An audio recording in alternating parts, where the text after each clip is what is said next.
ನಮಸ್ಕಾರ ಗೆಳೆಯರೆ, welcome to my another blog. ನಮ್ಮ ಈ ಪಯಣ ಕಾಲ್ಪನಿಕ ದಾರಿಯಲ್ಲ. ಈ ದಾರಿ ಎಲ್ಲಿಗೆ ಹೋಗುತ್ತಿದೆ ಅಂತ ತಿಳ್ಕೊಳ್ಳೋಕ್ಕೆ ಪೂರ್ತಿ ವಿಡಿಯೋನ ಮಿಸ್ ಮಾಡಿದೆ ನೋಡಿ. ಇವಾಗ ನಾವು ರೈಲ್ವೆ ಸ್ಟೇಷನ್, ನಮ್ಮ ಯಶವಂತಪುರ ರೈಲ್ವೆ ಸ್ಟೇಷನ್ಗೆ ಬಂದಿದ್ದೀವಿ. ನಮ್ಮ ಫ್ರೆಂಡ್ಸ್ ಎಲ್ಲ ಸೇರ್ಕೊಳ್ಳಬೇಕು. Waiting for them. ನಮ್ಮ ಟ್ರೈನ್ ಇರೋದು 7 ಗಂಟೆಗೆ. ನಾವು ಆಲ್ಮೋಸ್ಟ್ ಪೀಕ್ ಟೈಮಿಗೆ ಬಂದಿದ್ದೀವಿ. ಇವಾಗ ಪ್ಲ್ಯಾಟ್ಫಾರ್ಮ್ ಬೇರೆ ಚೇಂಜ್ ಮಾಡಬೇಕು. ಓಡಿ ಹೋಗ್ತಾ ಇರ್ಬೇಕು.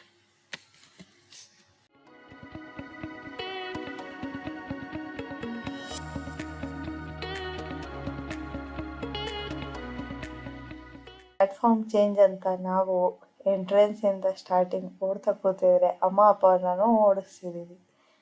ಫ್ರೆಂಡ್ಸ್ ಇನ್ನೂ ಬಂದಿಲ್ಲ. ಯಾರೋ ಒಬ್ಬರೆಲ್ಲ ಹೇಳ್ತಿದ್ರು 6 ಗಂಟೆಗೆಲ್ಲ ರೈಲ್ವೆ ಸ್ಟೇಷನ್ ಇರೋಣ. ಆಲ್ಮೋಸ್ಟ್ 6:45 ಬರ್ತಾವ್ರೆ.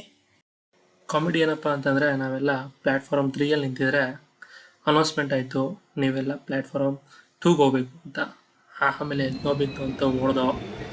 ಆಮೇಲೆ ಕರೆಕ್ಟ್ ಟೈಮ್ಗೆ ಟ್ರೈನ್ ಕೂಡ ಬಂತು.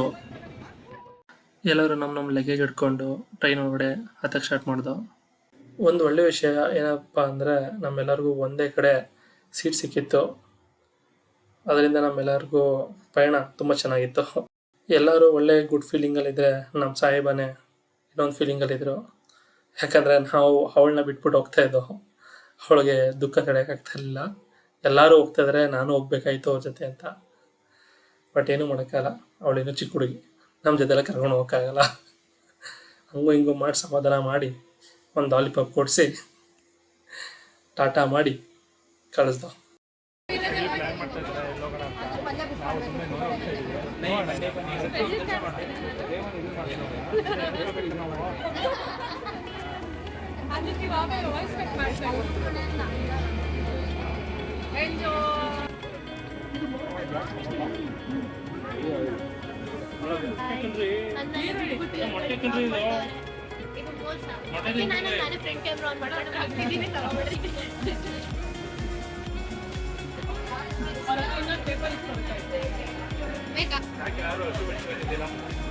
ಯಾಕಂದ್ರೆ ಅದು ಫುಲ್ಲಿ ತಿನ್ನೋಣ ಫ್ರೈ ಆಗಿಲ್ಲ,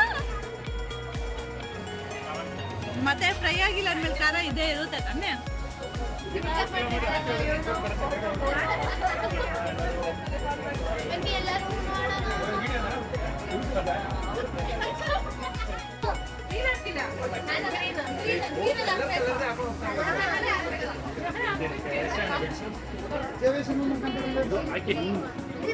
ಖುಷಿ ಮತ್ತೆ ನೀರು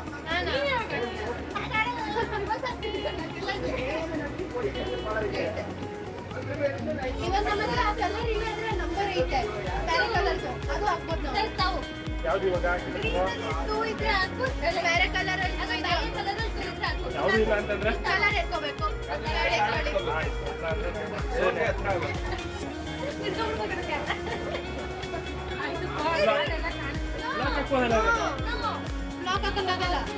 ಫೈನಲಿ ಒಂದು ಮ್ಯಾಚ್ ಊನ ಮಾಡಿ ಹೊಟ್ಟೆ ಸೀದಾಯಿತು ಎಲ್ಲರಿಗೂ. ಮನೆಯಿಂದಲೇ ಊಟ ತೊಗೊಂಬಂದಿದ್ದು ಎಲ್ಲರೂ. ಸೊ ಎಲ್ಲರ ಮನೆಯಿಂದನೂ ಎಲ್ಲರೂ ಡಿಫ್ರೆಂಟ್ ಐಟಮ್ಸ್ ಮಾಡ್ಕೊಂಬಂದಿದ್ರು. ಸೊ ಎಲ್ಲರೂ ಹಂಚ್ಕೊಂಡು ಊಟ ಮಾಡ್ದೋ. ಆಮೇಲೆ ತಿರ್ಗಾ ಊನ ಸ್ಟಾರ್ಟ್ ಮಾಡ್ಕೊಂಡು ಎಷ್ಟೊತ್ತಿಂದ ಆಡ್ತಿದ್ದೀರಾ ಲಿಟ್ರಲಿ ನೀವುಗಳು. ತಲೆ ಕೆಡ್ತೈತೆ ಎಲ್ಲರಿಗೂ ಅಲ್ಲ. 2 ಗೇಮ್ ವಿನ್ನರು, ಆದ್ರೆ ಇವಾಗ ಜಾಸ್ತಿ ಆಗಿ ಹಬ್ಬ ಆಯ್ತೈತೆ. ಎಷ್ಟಲ್ಲೇ ಏನಾಗ್ಲಿ ನಾನು ಎಷ್ಟೈತೆ ಸರ್ ನಿಮ್ಮ ಹತ್ರ ಕಾರ್ಡು? ಇಲ್ಲ ಆಡಿ ಜಾಸ್ತಿ ಮಾಡ್ತದ ಮಂಗಾರ. ನೋಡ್ತೀನಿ ಯಾರು ಫೈನಲಿ ಆಯ್ತದೆ ಅಂತ.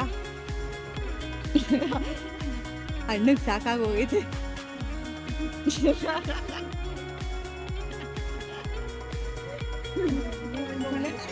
ಕೊನೆಗೂ ಊನ ಮುಗೀತು.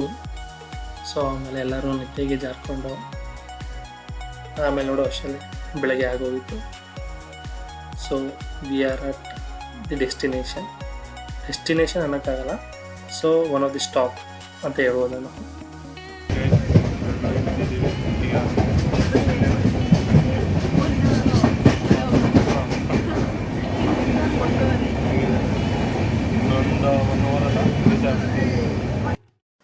ಸೊ ಫೈನಲಿ ಟ್ರೈನ್ ರೀಚ್ ಆಯಿತು ನಮ್ಮ destination point, one of the point ಹತ್ರ.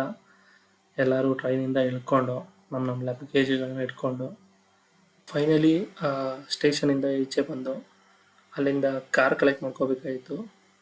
ಅಲ್ಲೇ ಸ್ಟೇಷನ್ಗೆ ಬಂದಿತ್ತು. ಅಲ್ಲಿ ಕಾರ್ ಏನಾದ್ರು ಡ್ಯಾಮೇಜ್ ಏನಾದ್ರು ಇದೆಯಾ ಅಂತೆಲ್ಲ ನೋಡಿಕೊಂಡು ಕಾರ್ನ ತೊಗೊಂಡು ನಾವು ಹೊರಟು. ಹಾಯ್, ನಮಸ್ಕಾರ ಗೆಳೆಯರೆ. ನಾವು ಇವತ್ತು ಜಾಗ ಹೋಗ್ತಾ ಇದ್ದೀವಿ. ಇನ್ನೂ ರಿವ್ಯೂ ಮಾಡಬಾರ್ದು ಅಂತ ನಮ್ಮ ಸ್ಟುಡಿಯೋನ ಜರ್ನಿ ಹೇಳ್ಬಿಟ್ಟಿದ್ದಾರೆ. ಸೊ ಅದಕ್ಕೆ ನಾವು ಕೂಡ ಏನು ಹೇಳಕ್ಕೆ ಹೋಗ್ತಾ ಇಲ್ಲ. ಸೊ ಅವ್ರ ಜೊತೆನೇ ನಾವು ಕೂಡ ರಿವ್ಯೂ ಮಾಡ್ತೀವಿ ಅಂತ. ಜಾಗ ಮಾತ್ರ ತುಂಬ ಚೆನ್ನಾಗಿದೆ ಅವ್ರು ಹೇಳ್ದಂಗೆ. ಬನ್ನಿ ಹೋಗುವ.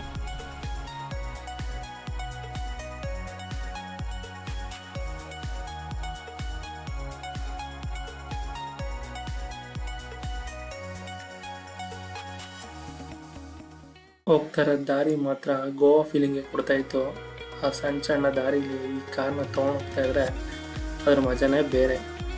ಈ ರೋಡಲ್ಲಿ ಏನಾದ್ರು ಆಪೋಸಿಟಲ್ಲಿ ಬೈಕ್ಗಳೆಲ್ಲ ಬಂದ್ಬಿಟ್ರೆ ಸ್ವಲ್ಪ ಕಷ್ಟನೇ, ಆದರೂ ಓಕೆ, ಓಡಿಸ್ಬೋದು. ಫೈನಲಿ ನಾವು ಬುಕ್ ಮಾಡಿದ್ದ ರೆಸಾರ್ಟ್ಗೆ ನಾವು ಬಂದು ಪತಂಗ್ ಬೀಚ್ ರೆಸಾರ್ಟ್ ಅಂತ ನಾವು ಮಾಡೋದು ಬೀಚ್ ರೆಸಾರ್ಟ್.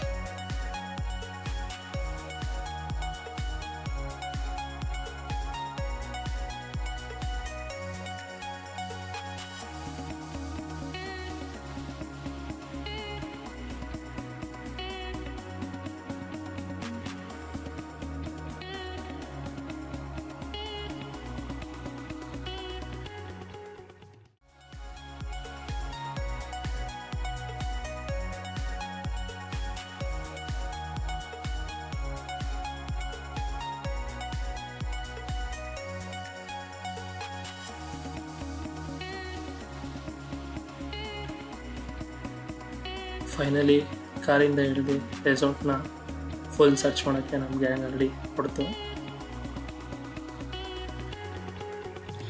ಹಾಗೆ ಮುಂದೆ ಆ ಪಾತಲ್ಲಿ ಹೋಗ್ತಾ ಇದ್ರೆ ನಮ್ಗೆ ಒಂದು 500 ಮೀಟರ್ಸಲ್ಲಿ ಒಂದು ಒಳ್ಳೆ ಬೀಚ್ ಇತ್ತು, ಪತಂಗ್ beach. And finally we are in Gokarna.